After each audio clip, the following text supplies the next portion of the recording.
গুৰুজনৰ কবিতা বাস্তৱ। আপুনি সাৰে আছেনে?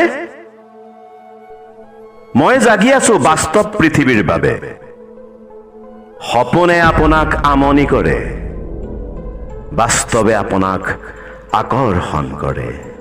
সপোন পথভ্ৰষ্টই উৰছে বাস্তৱ, কিন্তু নিষ্ঠুৰ।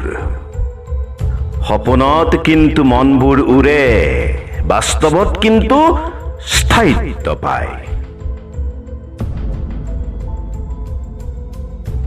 আপুনি কি কৰিব বাদ দিয়ক, কি কৰি আছে সেয়া ভাবক। আপুনি জীয়াই থাকি কি কৰিছে সেয়া বাদ দিয়ক, বৰ্তমান আপোনাৰ প্ৰয়োজন ক'ত সেয়া ভাবক। আপোনাক দুখন ভৰি দিছে, দুটা চকু, দুখন কাণ দিছে, কিন্তু সেই সকলৰ যাৰ চকু কাণ ভৰি একো নাই, আপুনি দিনত দুসাঁজ খাইছে, কিন্তু সেই সকলে যিসকলে ফুটপাথত সংগ্ৰাম কৰিছে পেটৰ বাবে, তেন্তে আপুনি কিয় ইমান দুখ কৰিছে?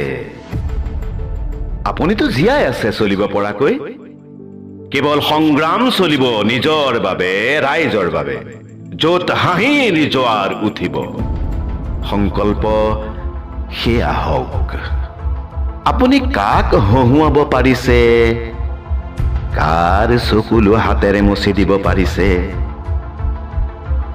বাস্তৱ হওক, আৱেগিক নহয়, হৃদয় নহয়, বিবেকক প্ৰশ্ৰয় দিয়ক। চাব, জীৱনে হাঁহিছে, আনকো হহুৱাইছে। আপোনাৰ দুখত কোন দুখী হৈছে বাদ দিয়ক, আপোনাৰ বাবে কোনে হাঁহিছে সেয়া ভাবক। কাৰণ আপুনি মানুহ, হুঁচ থকা প্ৰকৃত মানুহ।